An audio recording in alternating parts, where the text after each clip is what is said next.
Howdy. Welcome to the Texas A&M University College of Veterinary Medicine and Biomedical Sciences Peer Program's STEM Education Series. It's the most fascinating novel ever written, revealing the ageless mysteries of who we are and perhaps who we may become. It might even unlock the secrets to a longer, healthier life, and yet reading it is a Herculean task. It's the human genome. Today, Dr. Loren Skow will present Decoding Life, Biomedical Genomics. He'll explain the differences between genomics and genetics, describe what scientists currently know about the human genome, and how they're applying this information to improve our lives. Welcome, Dr. Skow. Thank you, and hello. My name is Loren Skow. I'm a professor of genetics in the College of Veterinary Medicine and Biomedical Sciences at Texas A&M. And the topic for this program is genomics, and we will specifically focus on the application of genomics to the field of biomedical science. We should begin by defining what we mean by the term genomics. It is the study of the structure, function, evolution, mapping, and editing of genomes.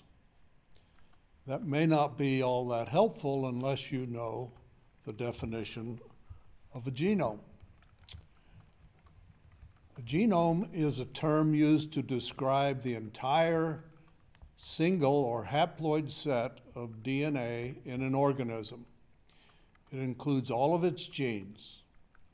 In humans, we receive one genome from our mother and one genome from dad. The contrast between genomics and genetics is one of scale. In genetics, we are primarily concerned with the study of the inheritance of individual genes. In genomics, we are concerned with the function and interaction of all genes and all information in our DNA. We have a very large set of DNA molecules, but all of the information in those molecules combines to make a single individual. And genomics is the study of how those interactions occur to produce a unique individual. The human genome exists as 23 molecules of DNA. These are organized into chromosomes, and each chromosome contains hundreds to thousands of genes. The DNA helix is a two-stranded helical molecule, not unlike a spiral staircase. And the steps on this, if you pardon the analogy, the steps on this spiral staircase are comprised of one of four nitrogen bases, and they're given the abbreviations G, A, T, and C. And they associate in pairs so that the A base is always paired with the T base, and the G base is always paired with the C base. So what is DNA sequencing? DNA sequencing is the process we use to determine the linear order of these DNA nucleotides or bases, and A stands for adenine, G stands for guanine, C for cytosine, and T for thymine. And we want to understand the order of these four bases in the DNA molecules that make up the genome.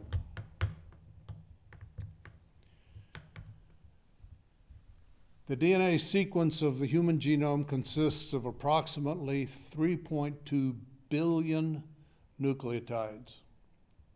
And to understand its function, it must be properly assembled and annotated. We want to know what the genes in the genome do, We want to know how they are functionally related and how they are expressed.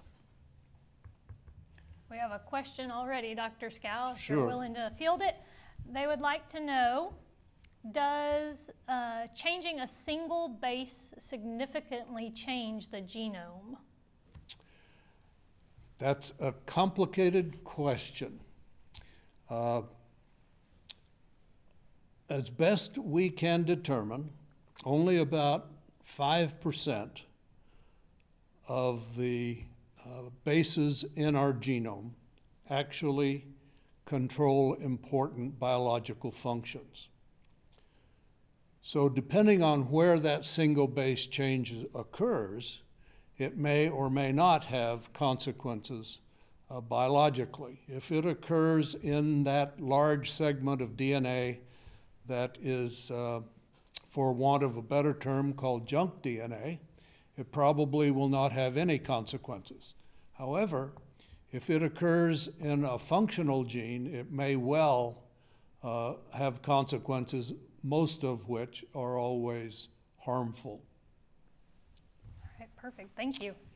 If we were to look at the sequence of bases in a human genome in size 12 fonts,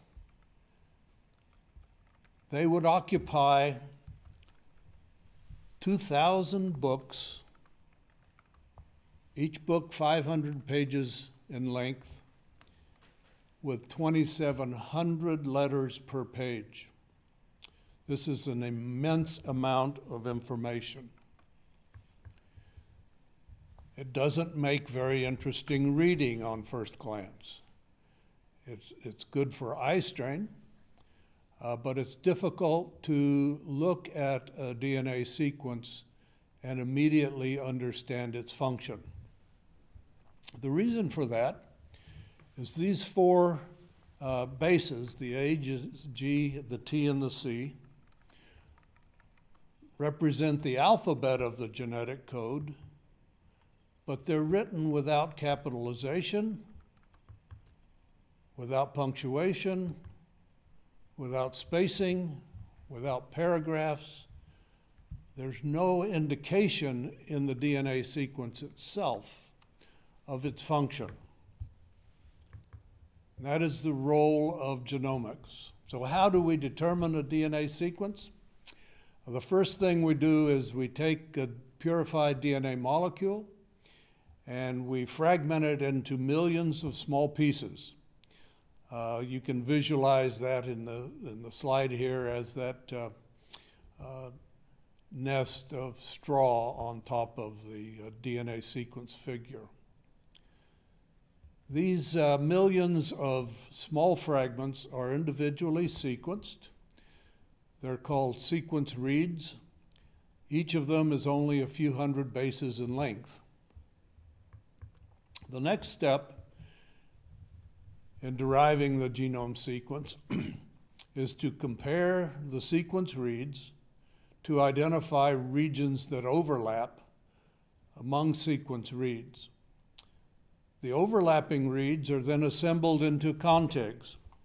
It's represented by the dark line here.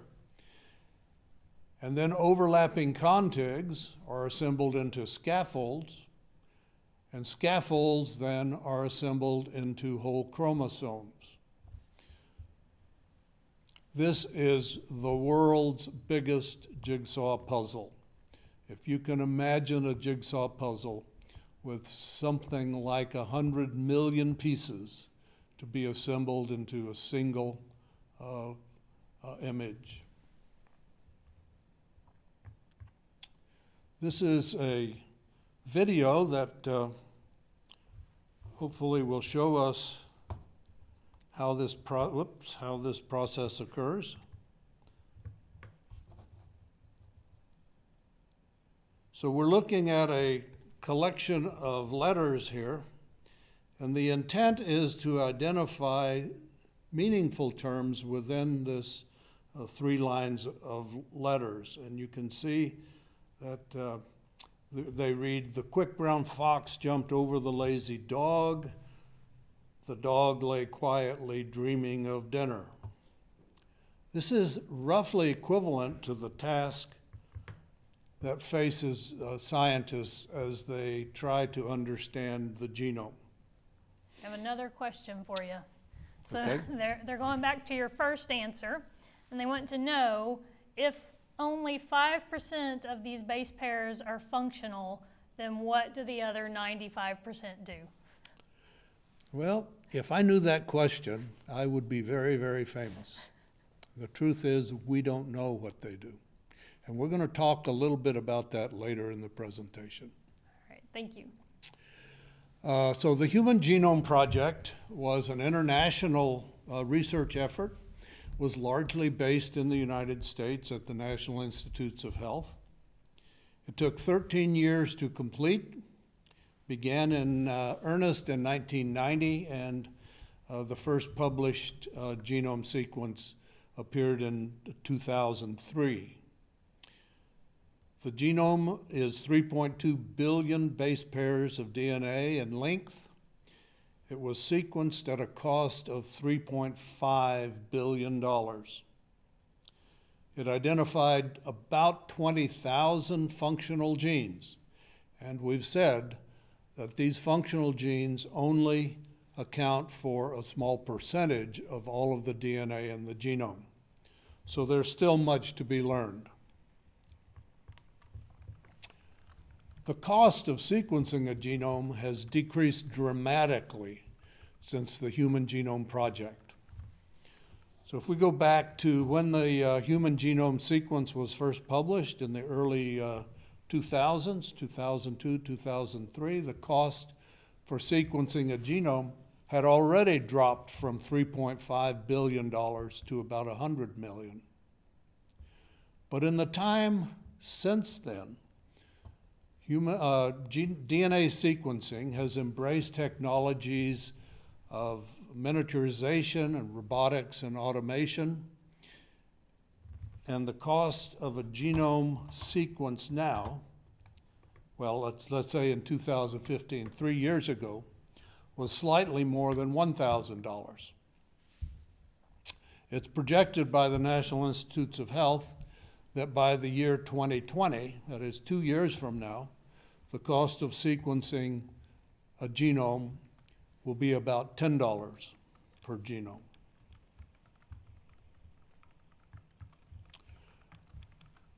The dramatic decrease in the cost of genome sequencing means that it's feasible to sequence a lot of genomes, not only of humans, but of other species.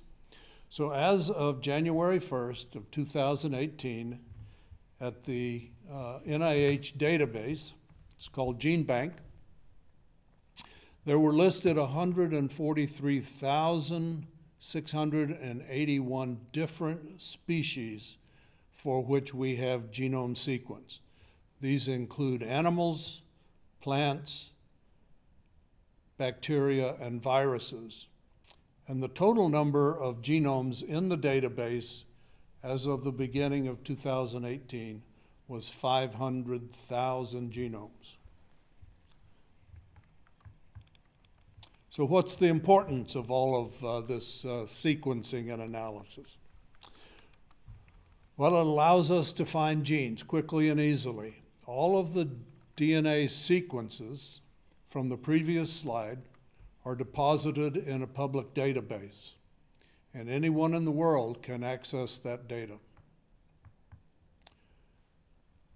It helps us to know how genes direct growth, development, and maintenance of an individual. Although genes account for only about 1.5% of all DNA, it's necessary for us to understand what the other 98% or so of the genome is doing. We know some of it is involved in gene regulation. We know some of it is involved in chromatin structure, or how the DNA is packaged into chromosomes. But the point is that most of that other DNA, junk DNA, for lack of a better term, has function yet to be determined.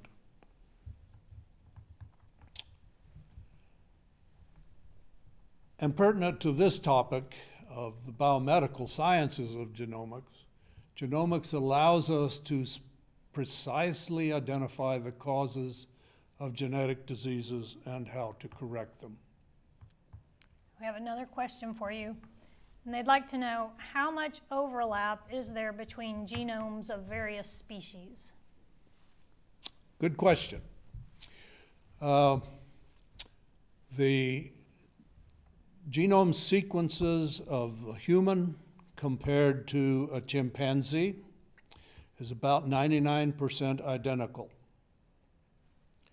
Compared to a dog or a pig or a cow, it's about 95% identical. And that is for those regions that contain functional genes.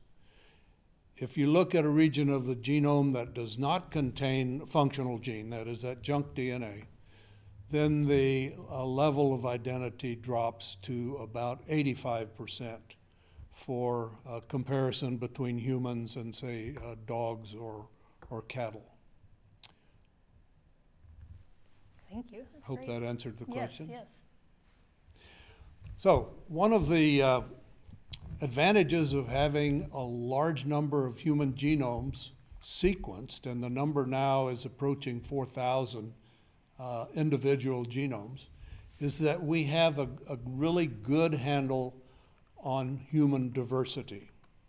So we know that among these 4,000 or so human genomes, that there are more than 10 million base pair differences among individual humans. These differences are called single nucleotide variants, and they are abbreviated SNVs. We also know that on average, in any one individual, because each of us contains 2 genomes, one from each of our parents, that there is about 3 million SNVs in our combined genomes. Now, what does this mean? It sounds like a large number, but remember the genome is 3.2 billion base pairs long. And so if you divide 10 million SNVs by 3.2 billion base pairs, this means that we are, as a species, we are about 99.9% identical. And the odds of any 2 unrelated individuals having the same DNA sequence is much less than 1 in 1 trillion. From a practical perspective, these SNVs serve as genetic markers to help us locate important versions of the genes embedded in our genomes.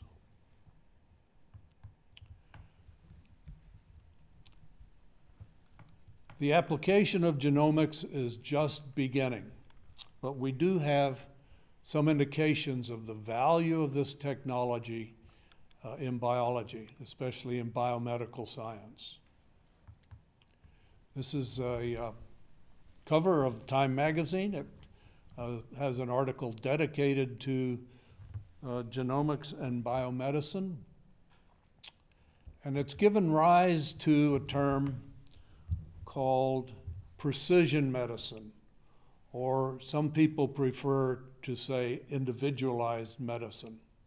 That's the idea that we can understand the molecular mechanisms of disease and their treatment, that we can use genomics to precisely diagnose the reasons for disease. We can use genomic information to establish therapeutic decisions and modes of treatment so that medicine becomes personalized.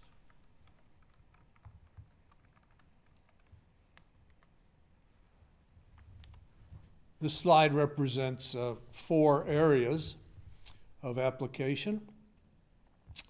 Genomics is becoming increasingly important in the study and treatment of cancers because any one category of cancers, it turns out, is comprised of a variety of different cell types, each with different genomic variants. And so treatment for a specific cancer type has to be tailored to the mutations that are present in that cancer. Pharmacology is the science of design and delivery of drugs to treat disease. And humans vary greatly in the responses that we have to drug administration and how well those drugs can treat the targeted disease.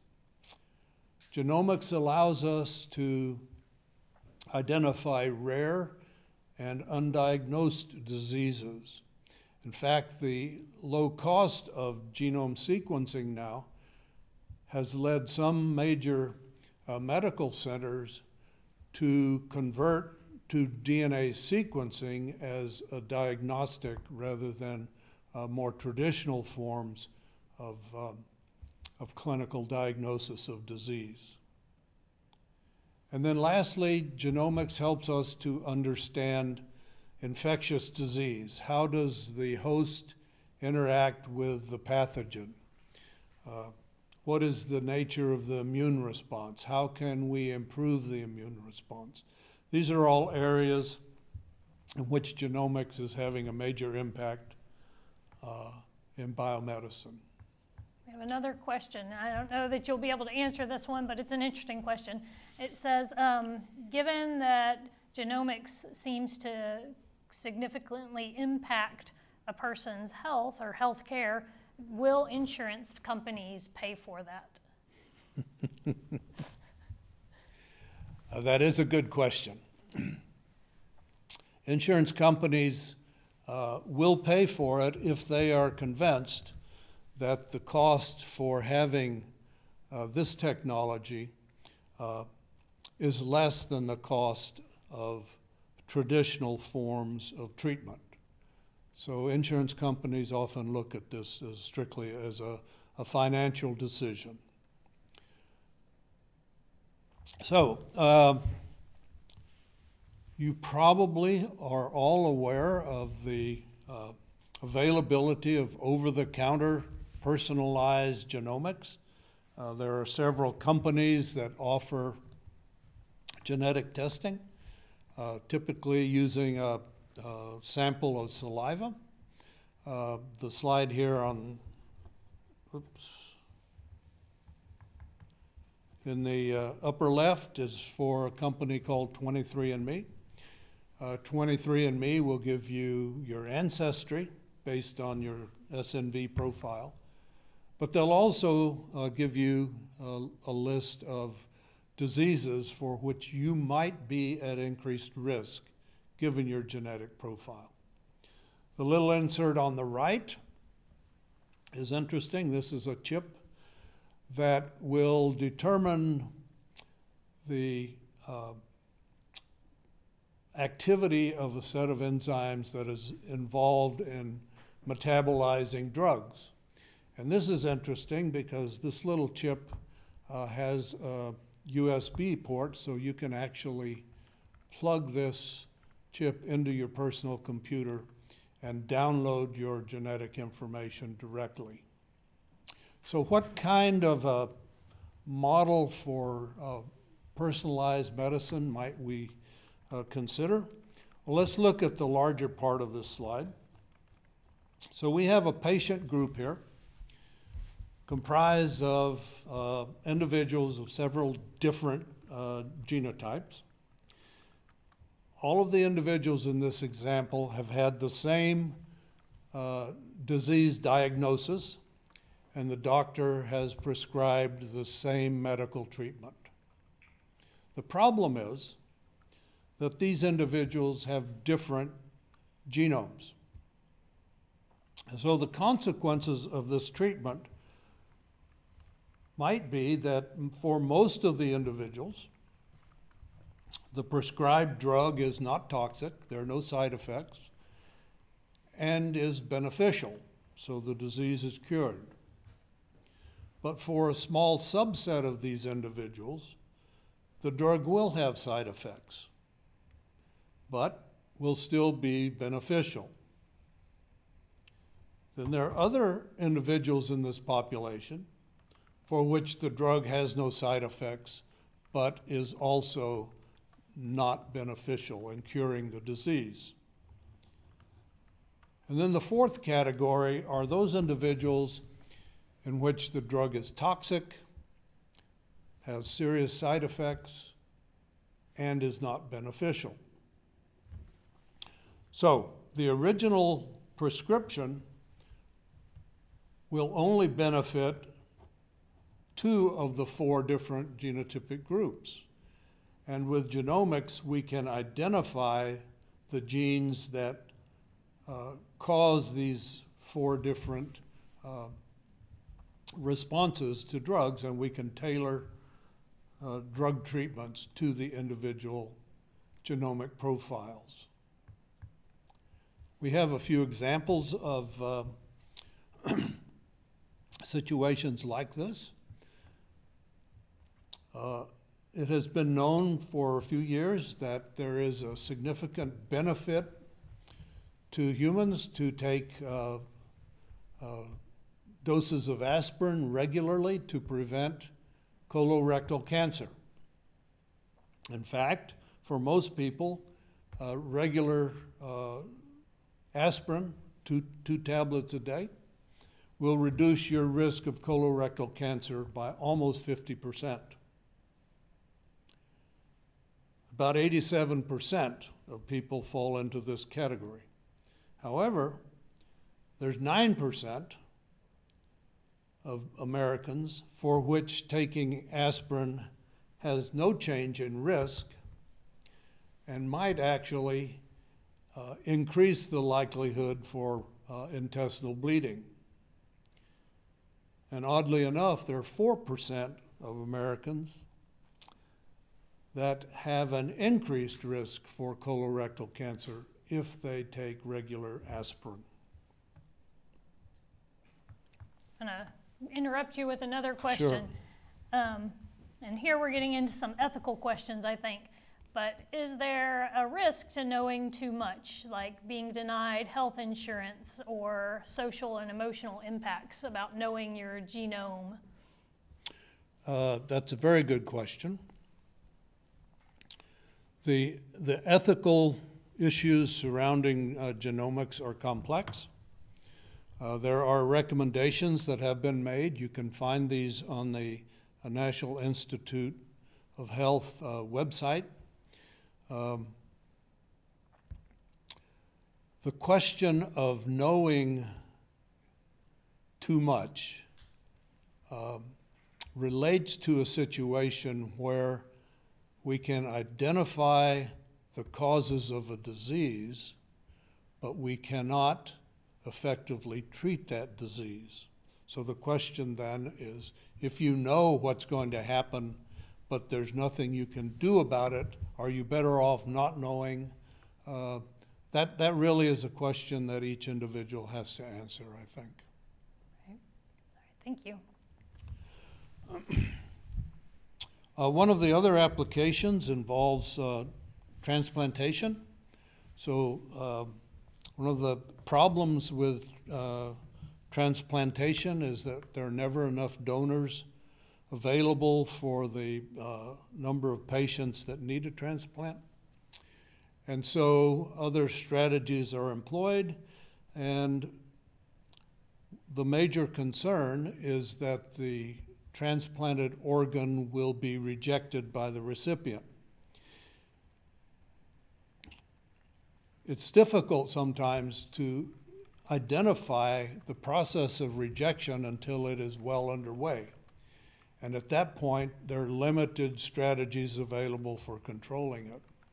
But genomics can identify the early stages of rejection long before they're visible at the cellular level.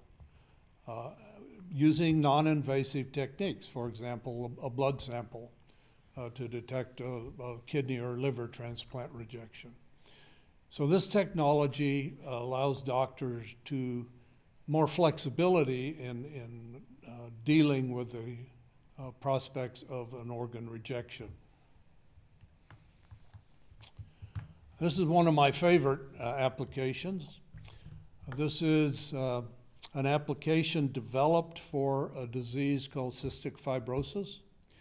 Cystic fibrosis is one of the most common genetic disorders in individuals of European ancestry, and it is due to one of several, in fact there are over 2,000 different mutations in the cystic fibrosis gene, which is called CFTR. These mutations change the ability of a cell to regulate the movement of chemicals in and out of the cell through a gateway, which is shown here in this light gray color. So you'll see this, this gateway is open. Molecules can move in and out of the cell. This gateway is closed, and so no movement in and out of the cell is possible. Cystic fibrosis mutations result in a failure of the cell to be able to open and close this gate and control how molecules migrate in and out of the cell. One of the most common mutations in the responsible for cystic fibrosis is an amino acid substitution, an aspartic acid substituted for glycine at position 551 in the CFTR protein.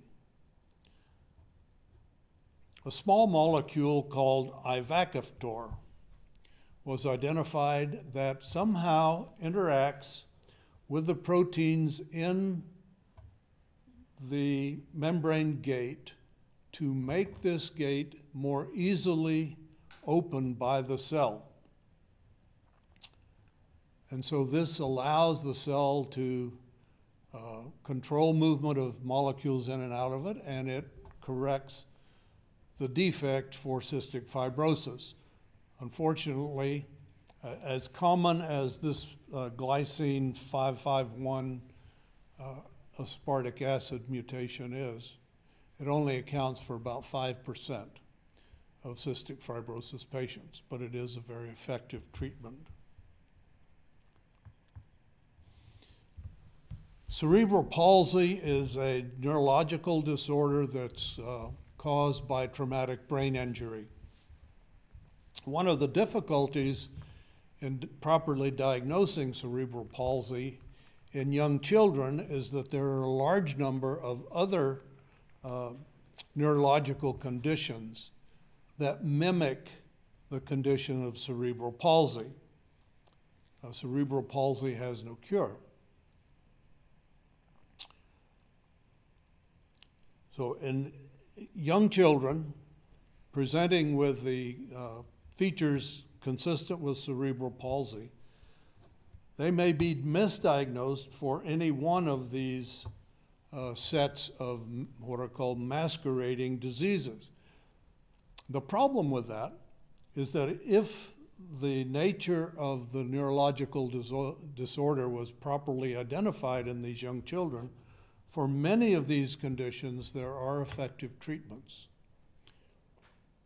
So it's important to properly diagnose the causes of palsy in young children, to identify those who have diseases that will be effectively treated. With lots of genomes from other species, it's possible to conduct comparative genomic analysis. So this is a biological field in which the organization of genomes of different species are compared. What is the size of the genome? How many genes are there? What are their locations? How many chromosomes are there? There are lots of questions you can ask.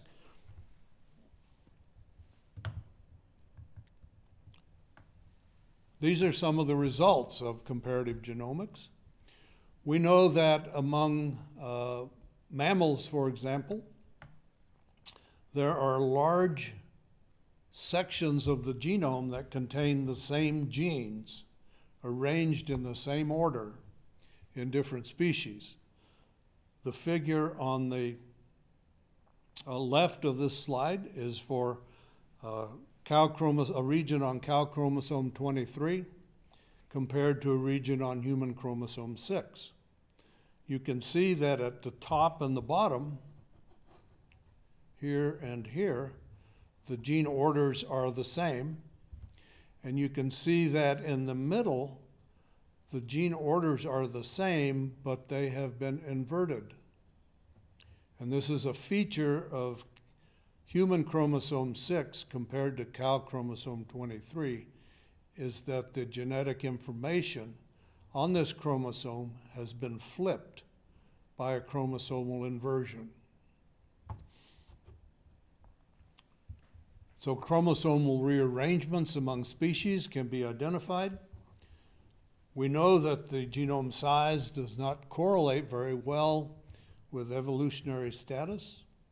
All mammals have genomes of about the same size, about 3 billion base pairs. But some frogs have genomes that are 30 times larger than the human genome.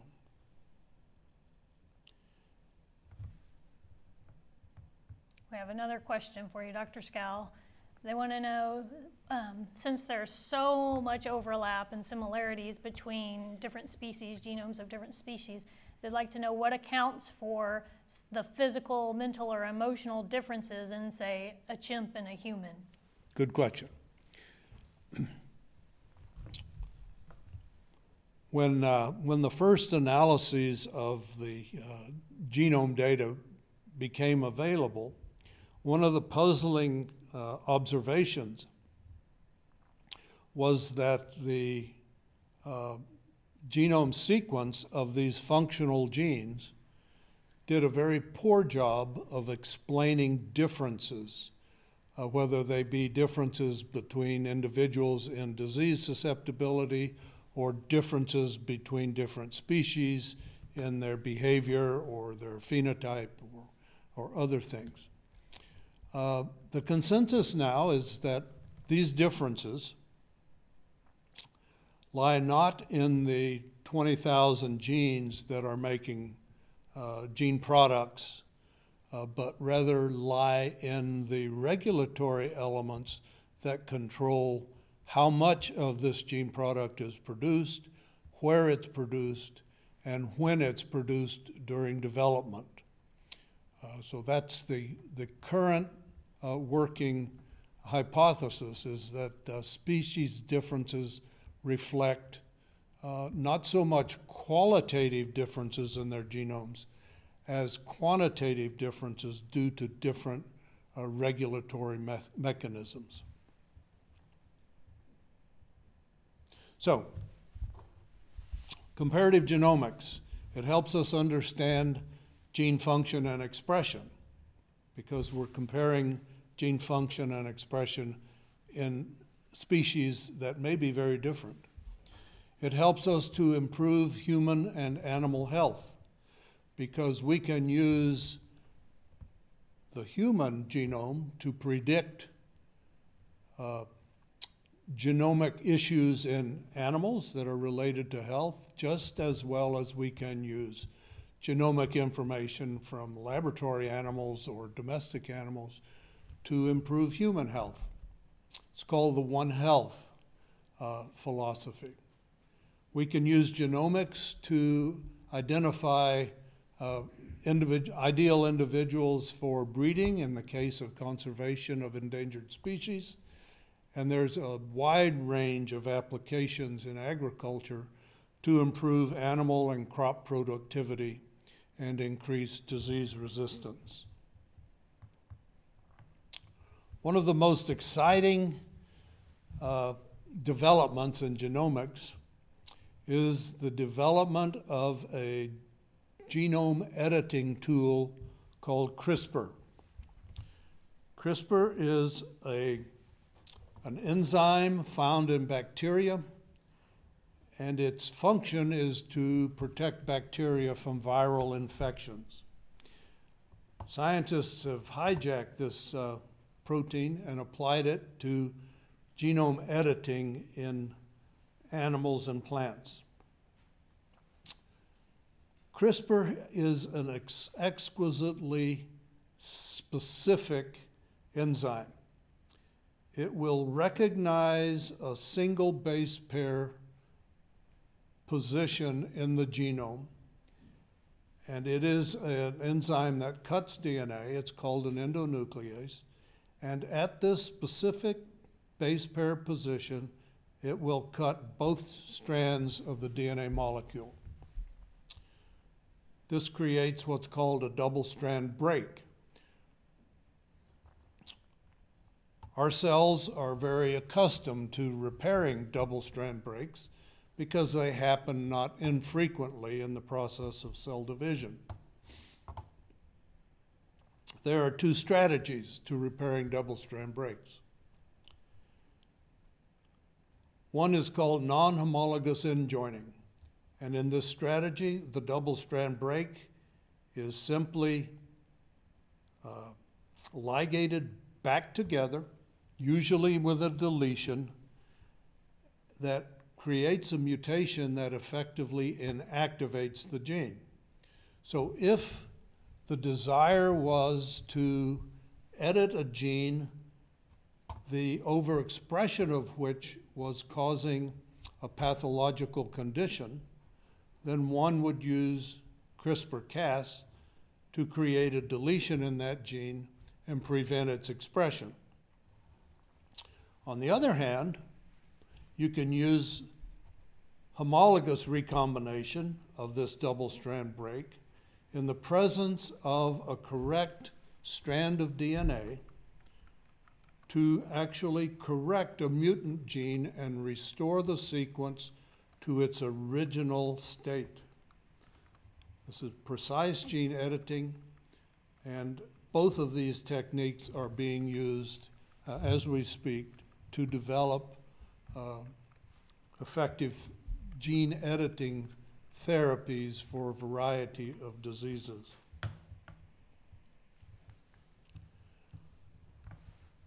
The information in our genomic sequence is sufficient to predict what we look like. There's actually several companies that are providing this service to law enforcement and medical personnel in the field of forensics.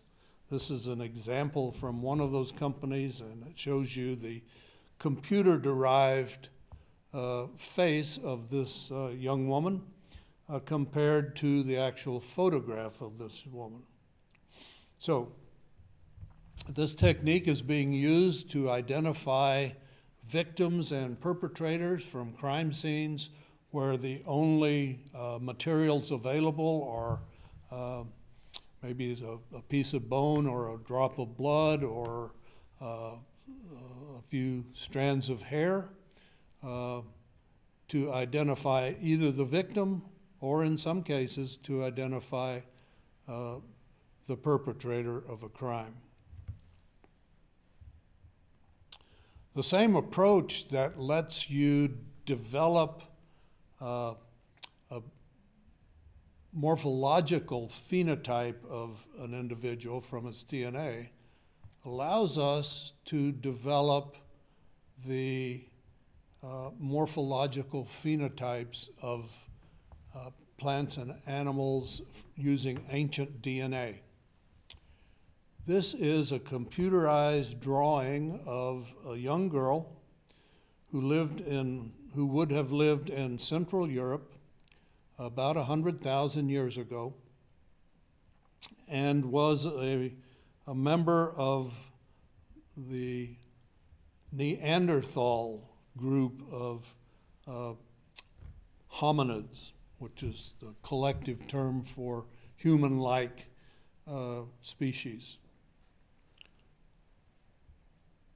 The current understanding of the origin and dispersion of our species, Homo sapiens, is that we migrated out of Eastern Africa about 100,000 years ago, up the Nile River, along the eastern coast of the Mediterranean, and then dispersed into Europe, and then eastward into Asia.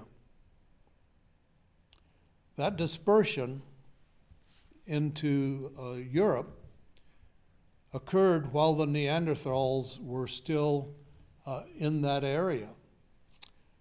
And apparently the human and Neanderthal populations, while they had some very difficult times, apparently, that was not a pleasant interaction in all cases, but there does appear to be a significant portion of human genome sequence in people of Central European ancestry that was acquired from the Neanderthals by interbreeding.